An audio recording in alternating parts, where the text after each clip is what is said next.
Waktu subuh ketika terbit fajar sidik, bayangan benda sesuatu yang tak terlihat bahkan terlihat, masuklah waktu subuh.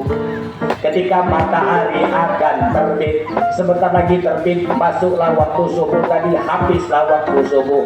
Berjalan waktu ketika matahari tepat di atas kepala namun istiwa, bergeser sedikit tergelincir, masuk waktu zuhur.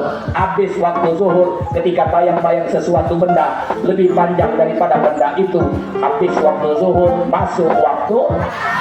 Berjalannya waktu, matahari yang tinggi di ufuk sana, kemudian lama-lama dia akan turun dan terbenam adanya, habislah waktu asar, masuk waktu.